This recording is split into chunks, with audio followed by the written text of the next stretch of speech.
Imagina a cena. Um gestor público super bem intencionado quer lançar um novo programa social, algo incrível, que vai ajudar milhares de pessoas. Uma ótima intenção, né? Sim, mas o que impede que essa boa intenção se transforme num rombo gigantesco nas contas públicas no ano seguinte? Essa é a pergunta de $1 milhão da gestão pública. E a resposta, felizmente, não depende só da intenção. Ela está lá cravada na pedra, no coração da Lei de Responsabilidade Fiscal. A famosa Lei Complementar 101. Exatamente. É isso. E hoje nosso mergulho vai ser fundo em 3 artigos que são, basicamente, o manual de instruções para criar qualquer despesa no governo. Estamos falando dos artigos 15, 16 e 17. Material obrigatório, né? Para quem estuda para concursos e precisa entender de verdade a lógica por trás do controle de gastos. Nossa meta aqui é decodificar o que esses artigos significam na prática, sabe? Não vamos só ler a lei. Não, a gente vai usar esse exemplo do programa social para entender por que cada regra existe. Isso. E como elas se conectam, tipo um sistema de travas de segurança. Perfeito. Então, com o texto da Lei Complementar 101 em mãos, vamos lá. Para começar, a lei não diz primeiro o como fazer.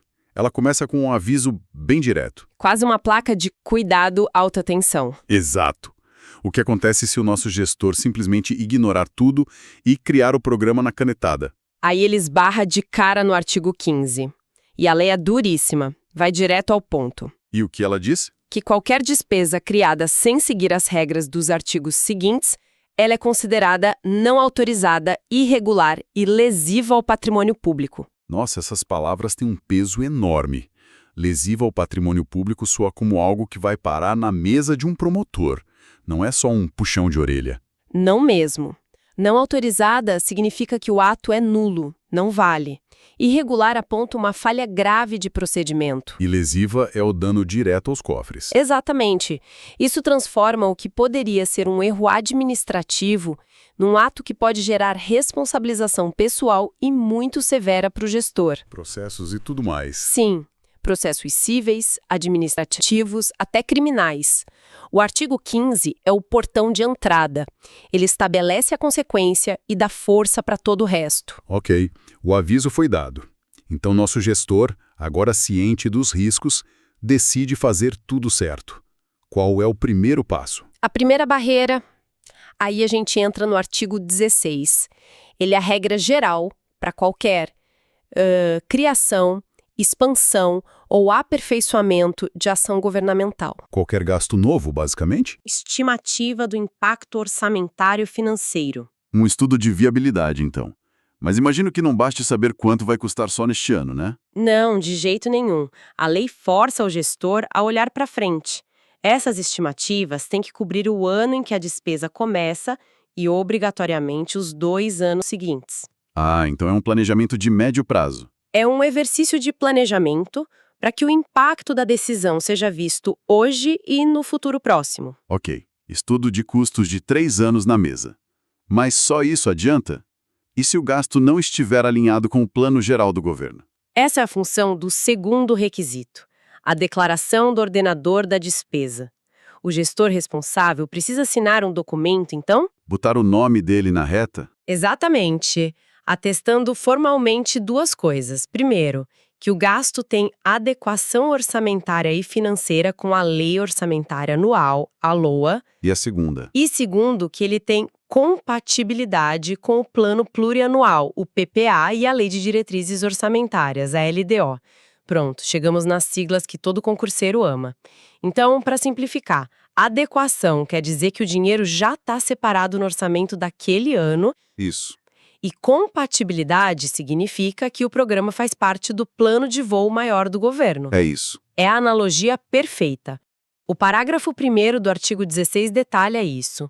Pensa na LOA como seu orçamento do mês. A despesa adequada é aquela para a qual você já tem um dinheiro separado com nome e sobrenome. Entendi. Já o PPA e a LDO são seu planejamento de longo prazo, sabe? O gasto tem que ser compatível com esses grandes objetivos. E se o nosso gestor não conseguir provar essas 2 coisas? Se o programa for uma ótima ideia, mas não estava previsto em lugar nenhum? Aí, o sistema trava. O parágrafo 4º do artigo 16 é uma tranca muito eficaz. Ele diz que, sem cumprir isso, o ato de criar a despesa é nulo. Nulo? Então, na prática, Na prática, o governo não pode nem começar uma licitação, não pode contratar ninguém, não pode nem empenhar o recurso, que é o ato de reservar o dinheiro. a regra corta o mal pela raiz, então. Exato. Antes que o gasto vire uma obrigação real para o Estado. Ok, o artigo 16 parece dar conta do recado para gastos pontuais. Mas o grande risco fiscal não mora aí, né? Não mesmo. O perigo são os compromissos que viram uma bola de neve. E o nosso exemplo, o programa social, é exatamente isso. Imagino que para essa situação a LRF tenha regras ainda mais rígidas. Com certeza. É para isso que existe o artigo 17, que trata da despesa obrigatória de caráter continuado. O nome já diz tudo. Pois é, o conceito, definido na própria lei, é uma despesa corrente, ou seja, de custeio ou de pessoal, que cria uma obrigação para o governo por mais de 2 anos. Exemplos clássicos seriam um programa de renda mínima como o do nosso gestor, um subsídio permanente, Ou a criação de novos cargos públicos que geram salários e aposentadorias por décadas.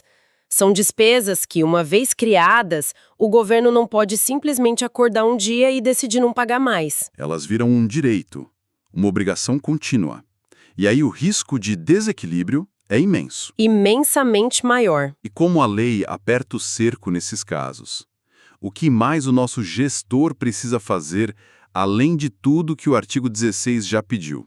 Aqui a régua sobe muito. O artigo 17 exige, além de tudo aquilo, um passo crucial, que está no parágrafo 2º. As famosas medidas de compensação. O ponto que mais derruba a gente em prova.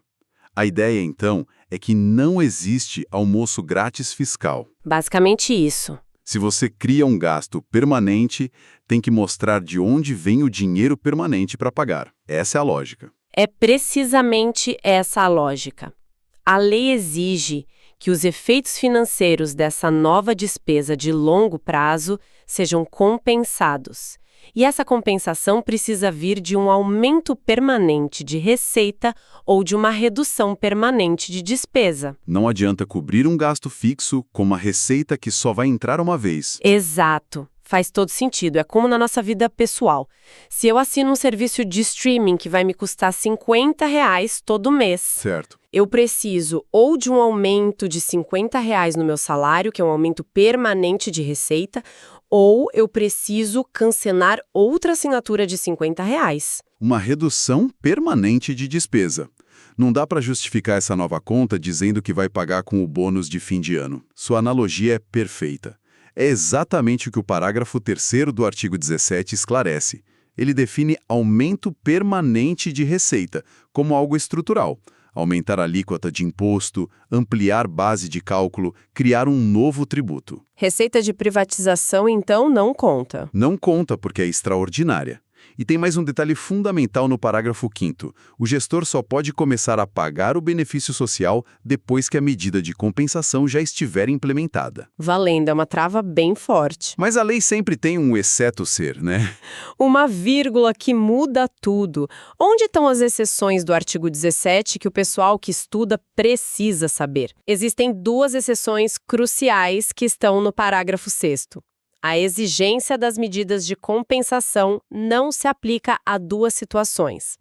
A primeira são as despesas com o serviço da dívida pública. Pagamento de juros e amortizações. Isso. E a segunda é o reajuste da remuneração de pessoal para preservar o valor de compra perdido para a inflação, a chamada revisão geral anual.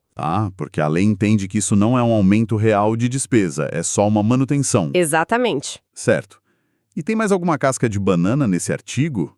Daquelas de prova de concurso? Tem sim. Uma clássica, no parágrafo 7º. Digamos que nosso gestor, para aprovar o programa mais fácil, o criou com um prazo determinado de 2 anos. Ok. Ao final desse período, ele decide prorrogar. A lei diz que essa prorrogação é considerada um aumento de despesa. Ou seja, para continuar com o programa, ele tem que passar por todo o ritual do artigo 17 de novo. De novo, incluindo apresentar as medidas de compensação. Não é uma renovação automática. Uau! Então, recapitulando a jornada do nosso gestor. Primeiro, Ele viu a placa de perigo do artigo 15. Sim. Depois, passou pelo checklist básico do artigo 16.